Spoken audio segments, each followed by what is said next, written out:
수업을 하는 게 정상이긴 한데 요즘 상황이 그렇지 못한 관계로 일단은 5주 동안은 비대면 수업을 할 것입니다. 제 이름은 김민정이고요. 메일 주소가 있고 또 여러분들이 급한 일이 있으면은 핸드폰 번호로 연락을 해주시면 감사하겠습니다. 이번 학기 주택정책론의 어떤 교과 개요를 보게 되면은요, 우리나라는 특히 주택에 대한 생각이 좀 매우 남다르다라고 볼 수가 있겠습니다. 그런데 이것이 삶의 터전이 되고 재테크 수단이 되기 때문에 우리나라 사람들뿐만 아니라 모든 세계인들에게도 중요한 자산 아니면 삶의 터전이 되겠죠. 그래서 주택과 부동산에 대한 어떤 과잉적인 생각들 때문에 어떤 폐단이 생기기도 했어요. 주택 아니면 부동산 투기, 과잉 투자가 투기로 번졌다. 그래서 이번 정부에서는 투기자든 투기꾼이든 모두 적폐로 생각을 하고요. 청산해야 될 걸로 생각을 한다. 뭐 이렇게 정치적인 캐치프레이를 걸고 시작이 되었던 것 같습니다. 이런 과잉적인 생각으로 인해서 폐단이 생기면서 정치인들도 이런 부동산 투자를 했던 사람들을 좋지 않게 생각을 하게 되죠. 우리나라 주택 정책은 우리나라 국민들에게 굉장히 매우 중요하고 의미가 있는데요. 조금 전에 제가 얘기했던 것처럼 세계적인 관심사가 되기도 하고요. 또 다른 여러 나라들도 팬데믹 현상이 벌어지면서 부동산 가격이 더 올랐다는 내용들의 뉴스를 여러분들도 많이 접했을 거라고 생각을 합니다. 이런 내용으로 인해서 우리 그 교과에는 각국이 처한 사회, 경제, 정치, 어떤 문화적 배경이 다르기 때문에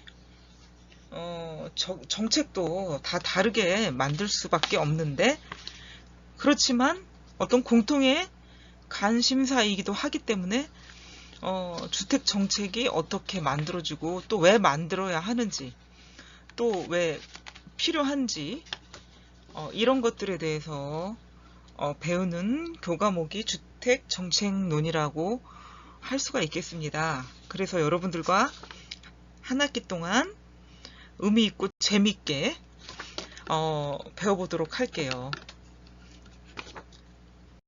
다음은 수업 목표가 되겠어요. 수업 목표는 이번 학기 동안 교과 내용에서 배워야 될 내용들이 되겠는데요. 가장 핵심이 되고 큰 어떤 울타리라고 볼 수가 있겠습니다.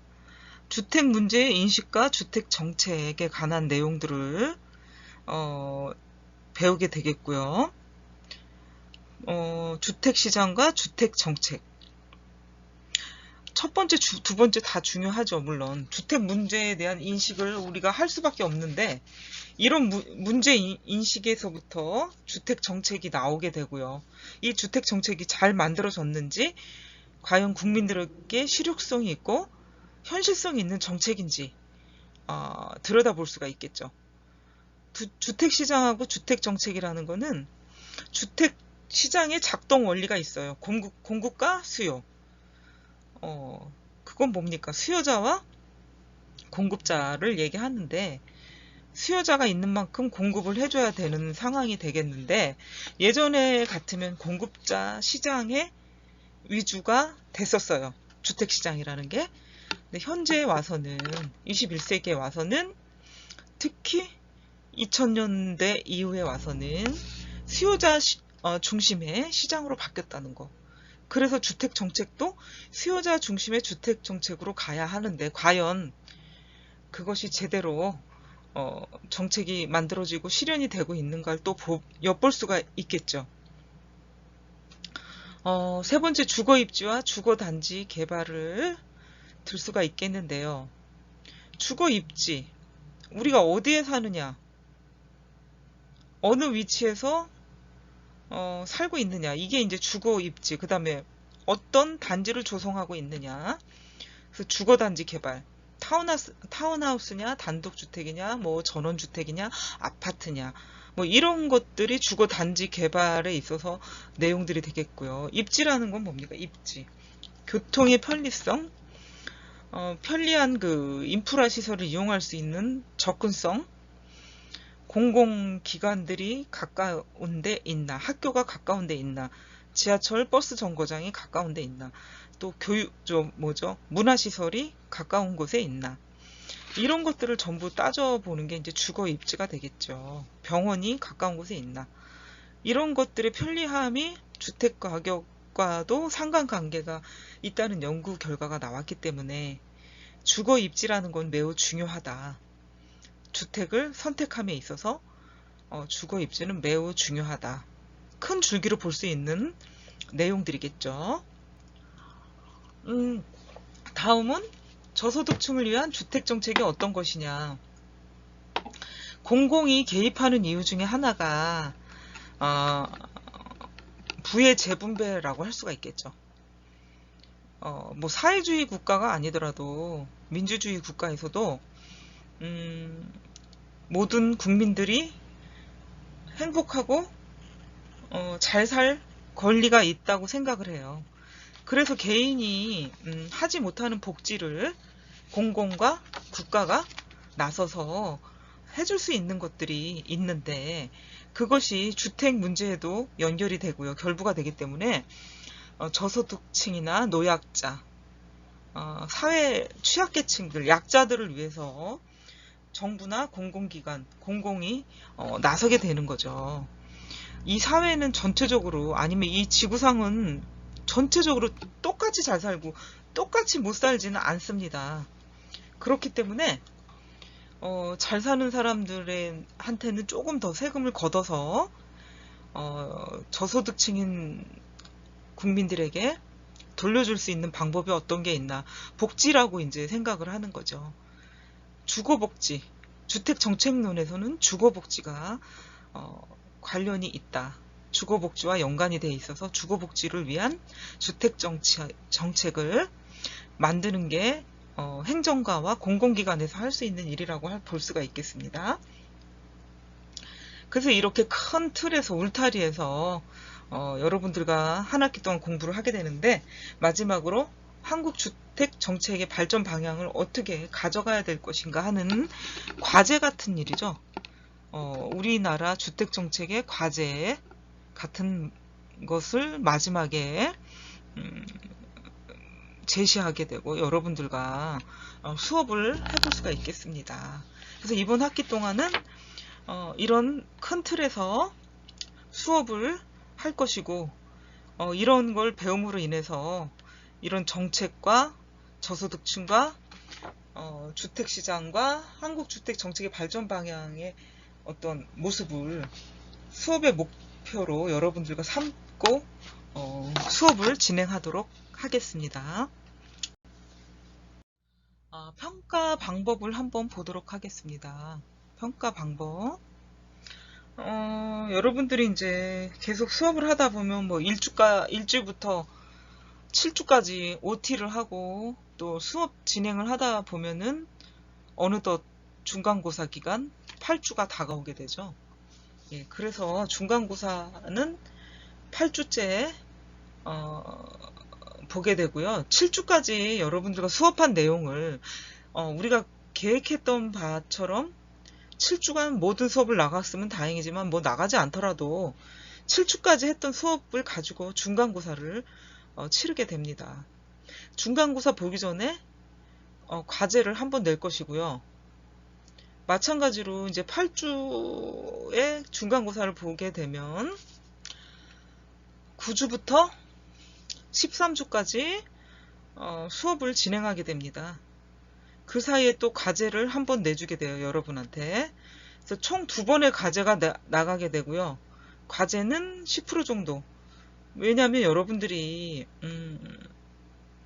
공부를 스스로 하기 위해서 이제 과제를 내주는데 대부분 내용이 너무 거의 비슷해요. 물론 주제가 같으니까 비슷할 수 있는데 제가 원하는 거는 천편일률적인 내용보다는 조금 더 수고하고 찾았고 공부했던 흔적이 보이는 학생들한테 성적을 더 주기 위해서 과제를 내는 건데, 아니면 스스로 공부를 하게끔 하려는 거죠. 결국은 목적이.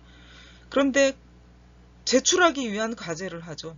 대부분의 학생들이 형식적으로 제출하기 위한 과제를 하다 보니까 저는 분명히 읽어보고 여러분들한테 성적을 주게 되죠. 그런데 간혹가다 어떤 학생들은 저 잘 썼습니다. 장수 많이 썼고요. 원하는 대로 원하는 날짜에 다 제출을 했고요. 저는 다 썼습니다. 제대로 썼고요. 많이 썼고요. 원하는 날짜를 제출했고 잘했는데 점수가 안 좋습니다. 그러니까 저는 과제물에는 10%만 점수를 부여하겠습니다. 많은 점수를 부여해도 의미가 없다는 생각이 드는 거죠. 제가 판단 기준에는 그 내용을 얼마나 충실하게 알차게 노력을 해서 제대로 원하는 규격대로 형식에 맞춰 잘 썼나 하는 거를 보고 있는데, 대부분의 학생들은 저는 내라는 날짜에 냈습니다. 내용도 많이 썼습니다. 저는 하라는 대로 했습니다. 이러면서 간혹가다 항의를 하시는 학생이 있는데 그거는 아니라고 보거든요. 그런 의미의 채점 기준은 아니거든요. 그런데 매우 객관적이고 학생들이 아주 납득하기 좋은 과제물 기준을 제가 나름대로 설정해 놨지만 스스로들은 잘했다 생각을 하는 거죠. 스스로들은. 그래서 공평성이 있나 없나 하는 거에 대해서 스스로들 많이 의문을 가지기 때문에 과제물에 대한 점수는 10%, 출석은 20%, 중간과 기말고사는 30%씩 했는데요. 반드시 이제 차별화돼서 시험을 보도록 하겠습니다. 그래야 공정한 평가가 이루어질 거라 생각을 하고요. 출석 20%, 발표나 토의는 이제 평상시에 여러분들 수업 태도나 질문했을 때 대답, 또 뭐 발표나 토론하는 부분이 뭐 한 번쯤이라도 반드시 있을 거라고 생각을 합니다. 그때 여러분들을 평가하겠습니다. 과제물을 만들어서 작성해서도 발표를 해볼 수도 있는 또 시간을 가질 수도 있거든요. 예, 그때 여러분들의 평가가 이루어질 수 있다고 봅니다. 예, 그래서 평가 방법은 이번 학기에 이렇게 한다라고 보시면 되겠고요. 여러분들이 마음의 준비를 하시면 되겠습니다. 나는 책을 사서 열심히 더 읽어보겠다. 진정한 공부를 하기 위해서는 뭐 꼭 책을 사서 읽어보는 게 다는 아니고요. 뭐 인터넷도 있고요. 여러분들이 뭐 다른 교재도 볼 수도 있고 여러 가지 참고 내용으로 삼을 수도 있지만, 그래도 나는 교재를 사서 정석대로 제대로 읽으면서 예습복습하고 공부해보겠다 하시는 학생들은 이 책을 구매해서 공부를 하셔도 좋겠습니다. 주택정책론이라는 책이고요. 저자는 하성규 교수님 은퇴하셨고요. 출판 연도는 2005년도고요. 출판사는 박영사입니다. 책을 사서 보겠다. 뭐 이게 경제적으로 부담이 되지 않는다면 그래도 좋겠다고 생각을 합니다. 다음 목차는 이렇게 설명을 드렸고요. 주택에 대해서 간단히 설명을 하면은, 주택은 토지를 필요로 하기 때문에 일정한 장소에서 고정이 되어 있어서, 그래서 유통성이 없어. 그래서 고정적이다. 이 움직이지 못하는 상품이죠. 예, 그래서 고정성이 있고요. 그 다음에 주택을 구입을 하려면 많은 자본이 소요돼요. 그래서 주택 가격이 비싸다. 그래서 생산하고 유통 과정에서 이익이 창출이 되니까 생산업자, 시공사죠. 그분들도 그 기업도 이윤 창출이 되고요. 주택 공급이 비탄력적이다. 굉장히 뭐 금방 만들었다가 금방 없어졌다가 하는 게 아니죠. 주택 공급이 되려면 오랜 기간이 걸리니까 비탄력적이라고 탄력적이지가 못하다. 그래서 비탄력적이라고 얘기를 하고요. 주택 수요 변화에 따라서 주택 시장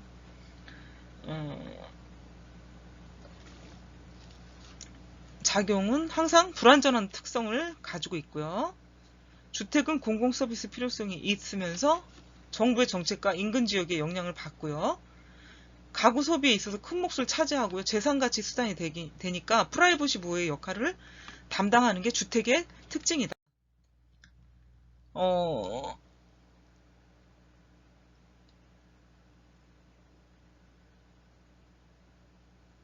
주택 문제의 원인을 한번 보도록 하면요.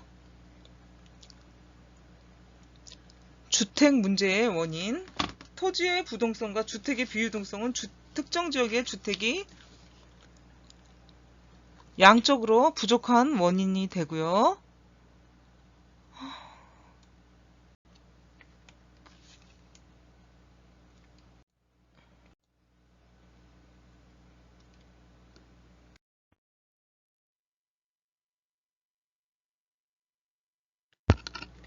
주택 문제의 구분 두 번째. 주택 문제는 양적 문제하고 질적 문제로 나눌 수가 있죠. 양적 문제는 사람의 수에 비해서 주택의 양이 절대적으로 부족한 현상이고요. 핵가족화, 인구 증가, 기존 노후주택, 공공사업 이런 것들을 얘기하고요.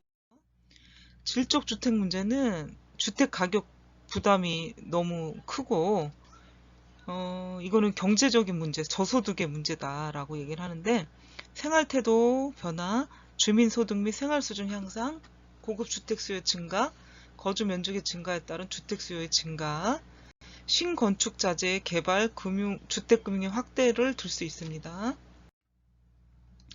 주택정책의 목표는 저소득층의 주택 구입 능력, 임대료 부담 능력을 향상시키고요. 신규 주택 건설 촉진하는 거고요. 주택을 확보를 하면서 양호한 주택을 통해 가지고 쾌적한 주거 환경을 갖게 하는 게 목표이고요. 주택 정책 내용은 신규 주택 건설 촉진 및 기존 주택 정책 구매력 강화가 있고, 그래서 첫 번째는 기존 주택 정책에 대해서 스톡이라고 얘기하고 스톡 대책이라고 하는데, 이 기존 주택을 대상으로 재개발, 재건축을 하고 개수, 관리 등을 통해서 주거 환경 질을 회복하는 것을 얘기하고, 둘째는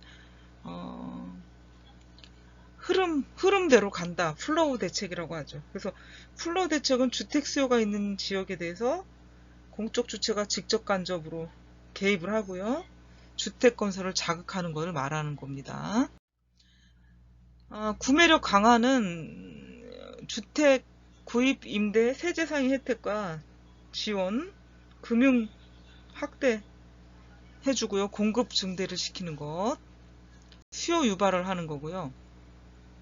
사회 임대주택 제도를 활성화시킬 수가 있다.